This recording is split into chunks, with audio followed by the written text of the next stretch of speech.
Welcome back to Hot Water Wrestling. And I don't know if you guys have seen it, but the Miley Cyrus bong video is definitely worth checking out. I laughed my ass off. Not a big fan of Miley Cyrus. I shouldn't even have to say that to anyone. But I am a big fan of this video. Yes.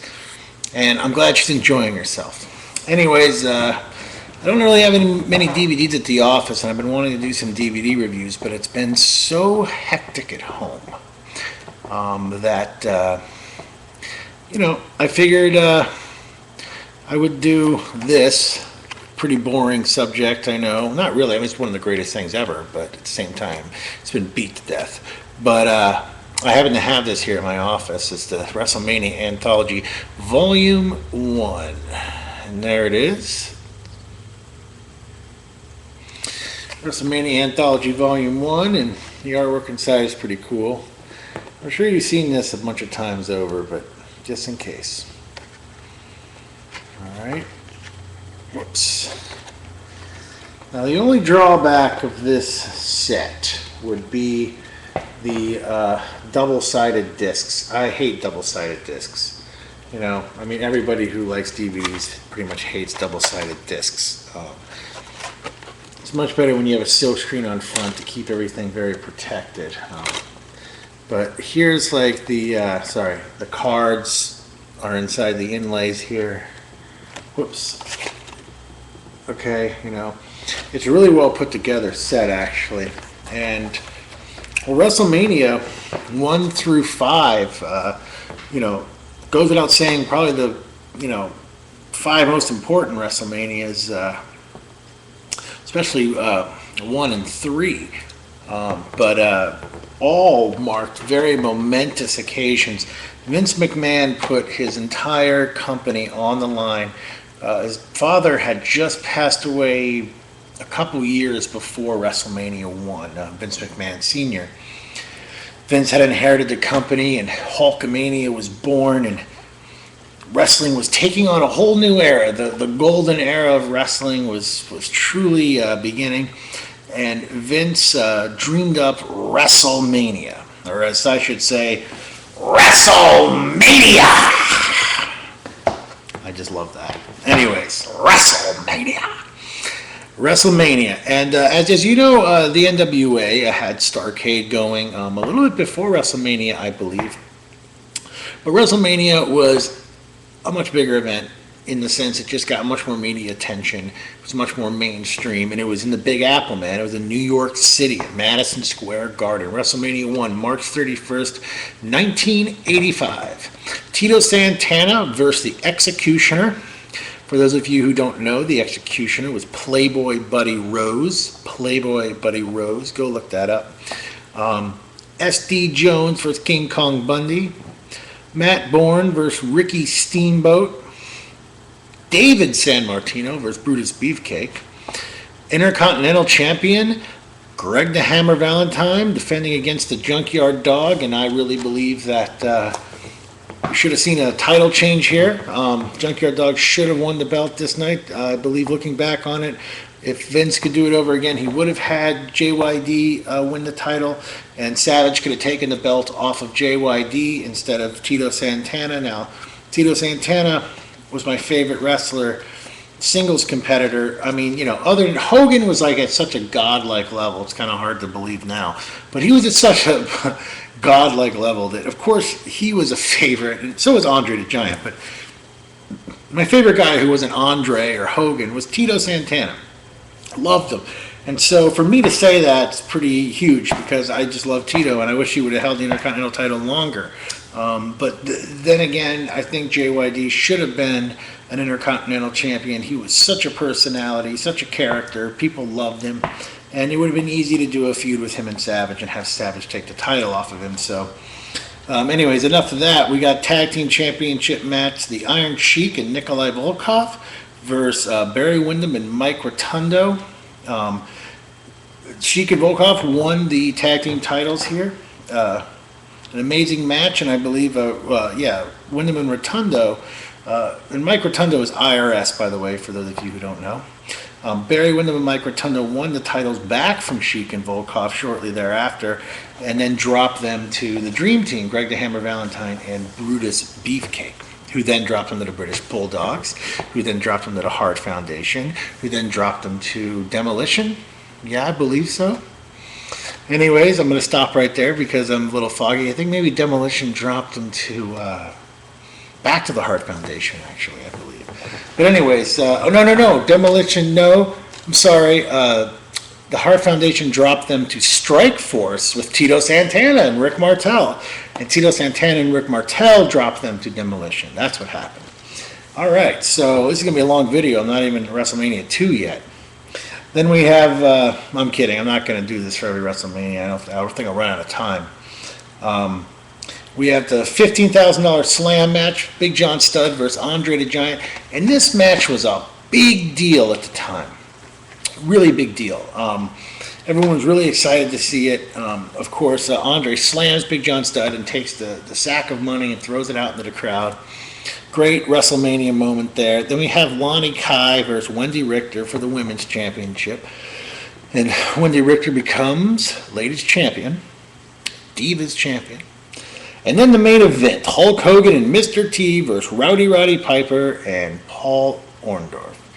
Also, we had Cyndi Lauper at ringside, Captain Lou Albano at ringside, I believe, Cowboy Ace Bob Orton at ringside.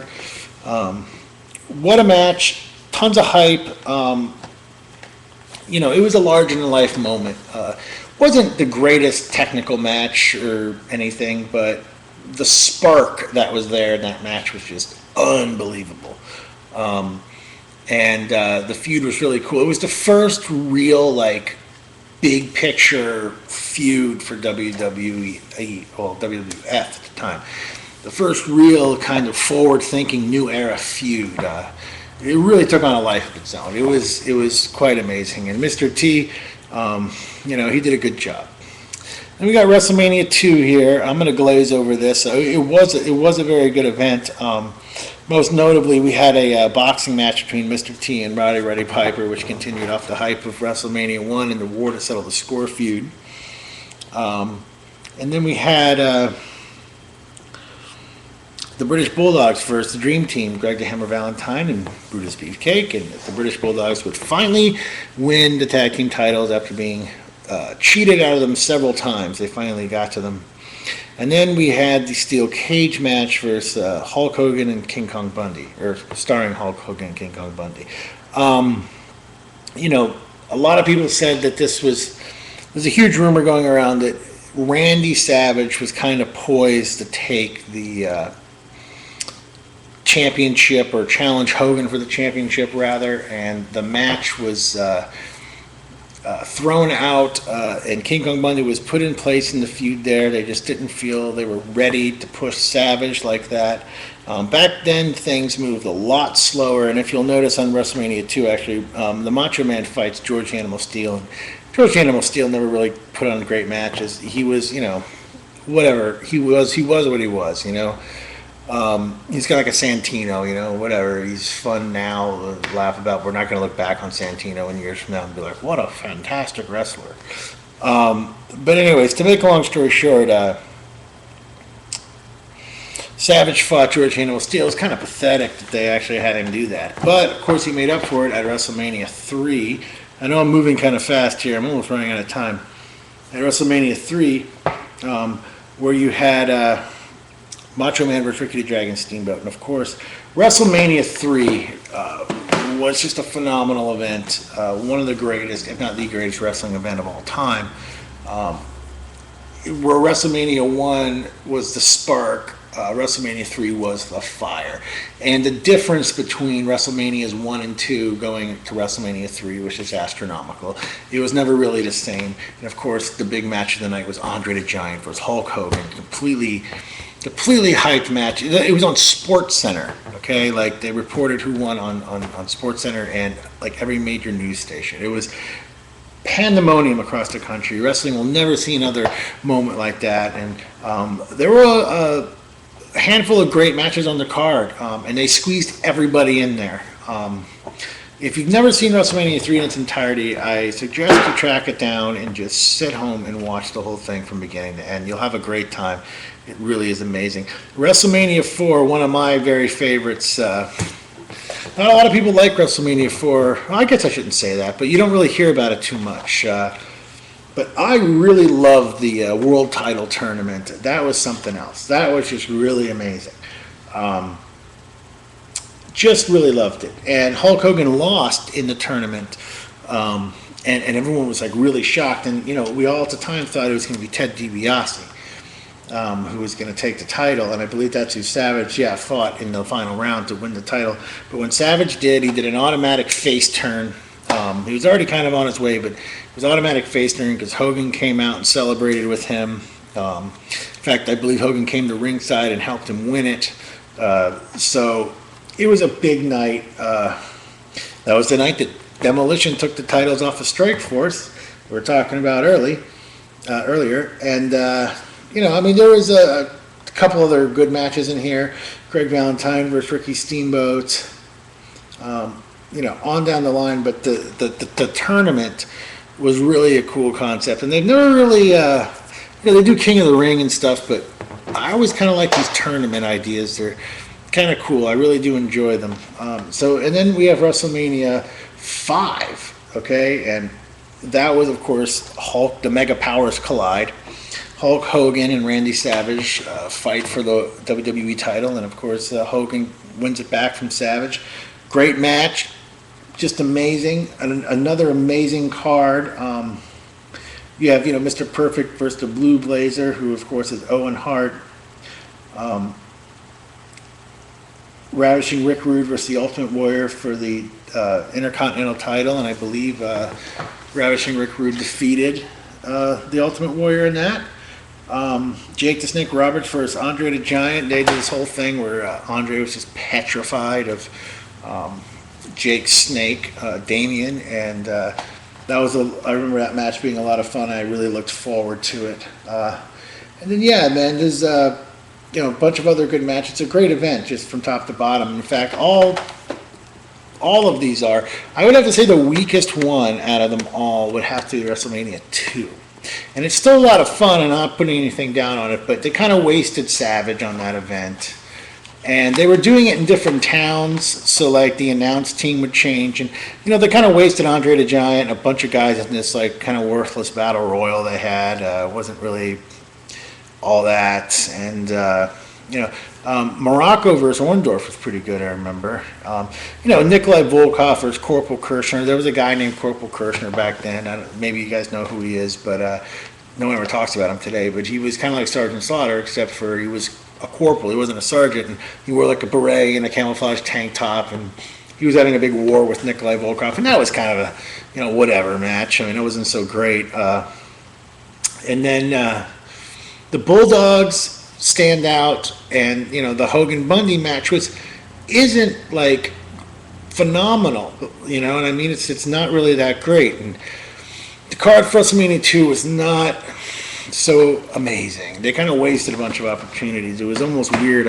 I think, let me actually look, because they have the dates on here. I think that March, okay, they are a year apart, 2 years. Wait, excuse me. Okay, they're a year apart. All right, I was thinking maybe WrestleMania 2 was held before a year, but it wasn't. It was actually a year apart. So every WrestleMania has been a year apart.